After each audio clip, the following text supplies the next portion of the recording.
ఈరోజు మనం ఒక అద్భుతమైన విషయం గురించి మాట్లాడుకుందాం. మన జీవితాన్ని చూసే పద్ధతినే మార్చేగల కొన్ని శక్తివంతమైన ఆలోచనల గురించి తెలుసుకుందాం. ఇవన్నీ ఒక ఫేమస్ పుస్తకంలోంచి తీసుకున్నవే.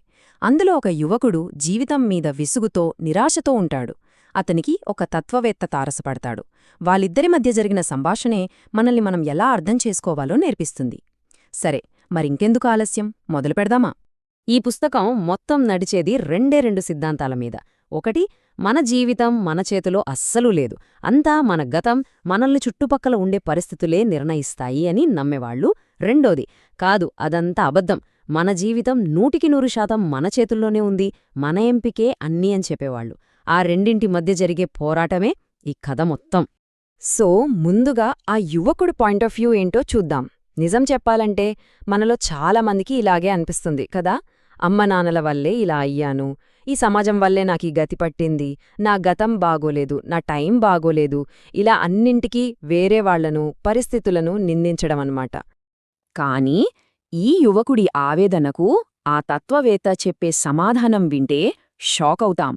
చాలా సింపుల్గా ఉంటుంది, కాని మన ఆలోచనా విధానాన్ని మొత్తం మార్చేస్తుంది. ఆయనేమంటారంటే, జీవితమనేది ఎవరికి వారు చేసుకునే ఎంపిక. చూశారా, ఈ ఒక్క మాట మీదే మనం ముందు ముందు తెలుసుకోబోయే విషయాలన్నీ ఆధారపడి ఉంటాయి.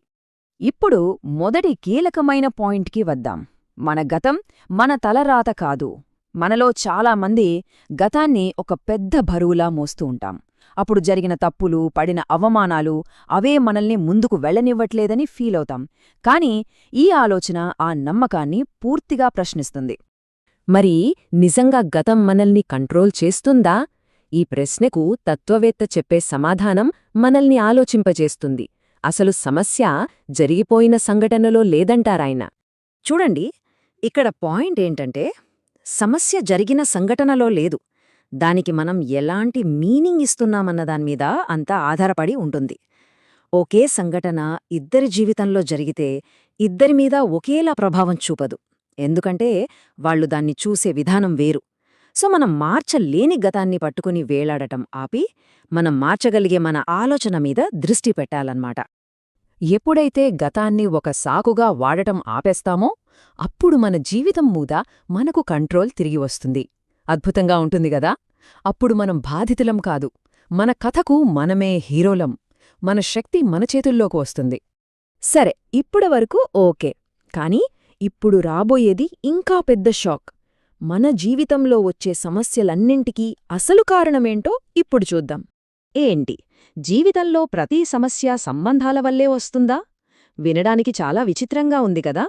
కాని తత్వవేత్త చెప్పేది ఇదే. మనలో ఉండే ఇన్సెక్యూరిటీ, స్ట్రెస్, యాంగ్జైటీ ఇలాంటివన్నీ కూడా వేరే మనుషులతో మనకున్న సంబంధాల నుంచే పుడతాయట. ఒక్కసారి ఆలోచించి చూడండి. మనలో అభద్రతాభావం, పక్కవాళ్లతో పోల్చుకోవడం, మనల్ని ఎక్కడ జడ్జ్ చేస్తారోనని భయపడటం, వాళ్లందరూ మనల్ని మెచ్చుకోవాలని ఆరాటపడటం, వీటన్నిటికీ మూలం ఇతరులే కదా. మనం ఒంటరిగా అడవిలో ఉంటే ఈ సమస్యలేవీ ఉండము. సరే, సమస్యలన్నీ సంబంధాల వల్లే వస్తే మరి వాటిని ఎలా డీల్ చేయాలి? దానికి ఒక సింపుల్ టెక్నిక్ ఉంది. అదేంటో ఇప్పుడు చూద్దాం. దీన్ని పనుల విభజన అంటారు. అంటే సింపుల్గా చెప్పాలంటే, ఏది మన పని, ఏది ఎదుటివాళ్ల పని అని క్లారిటీ తెచ్చుకోవడం. ఉదాహరణకు, మనకనిపించింది నిజాయితీగా చెప్పడం మన పని. దానికి వాళ్లు సంతోషిస్తారా, బాధపడతారా, కోప్పడతారా, అది వాళ్ల పని. వాళ్ల రియాక్షన్స్కి మనం బాధ్యత తీసుకోవాల్సిన అవసరం లేదు. ఎప్పుడైతే ఇతరుల ఫీలింగ్స్కి మనం బాధ్యులం కాదని అర్థం చేసుకుంటామో అప్పుడు మనం మీద ఉన్న ఓ పెద్ద బండరాయి దించినట్టుంటుంది. అనవసరమైన బరువు దిగిపోయి మనసు చాలా తేలికపడుతుంది. అప్పుడు మనం మన పని మీద ఫోకస్ చేయగలుగుతాం. ఇప్పటిదాకా మనం దేన్ని వదిలేయాలో చూసాం, అంటే ఇతరులు ఏమనుకుంటారో అనే భయాన్ని. మరిప్పుడు నిజమైన సంతోషం కోసం దేన్ని పట్టుకోవాలో చూద్దాం. మన ముందు రెండే దారులున్నాయన్నమాట.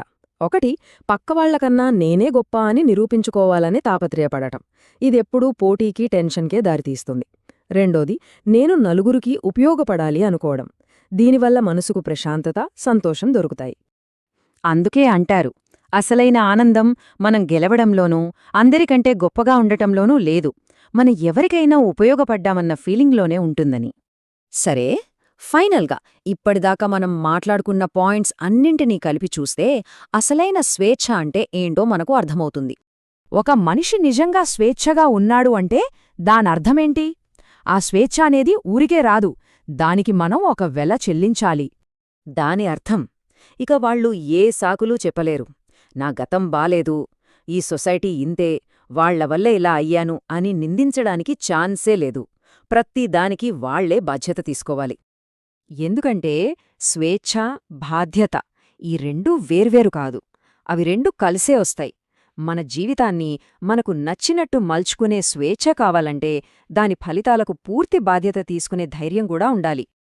అందుకే ఈ బాధ్యతను తీసుకోవడానికే ధైర్యం కావాలి. మన జీవితానికి మనమే కారణం అని ఒప్పుకోవడానికి, మన నిర్ణయాల పర్యవసానాలను ఎదుర్కోవడానికి ధైర్యం కావాలి. మరి ఆ ధైర్యమేంటి? అదే ఇతరులకు నచ్చకపోయినా పర్లేదు అని బ్రతకగలగడం, వాళ్ల మెప్పు కోసం గాకుండా మన విలువల ప్రకారం మనం జీవించడం. అదే అసలైన ధైర్యం. మరి మన జీవితం మన చేతిలోనే ఉందన్నప్పుడు ఈరోజు మనం ఎలాంటి ఎంపిక చేసుకోబోతున్నాం? ఇది మనల్ని మనం వేసుకోవాల్సిన ప్రశ్న. ఈ విషయాల గురించి ఆలోచించి మన జీవితానికి అన్వయించుకోవడానికి जय हो जय हो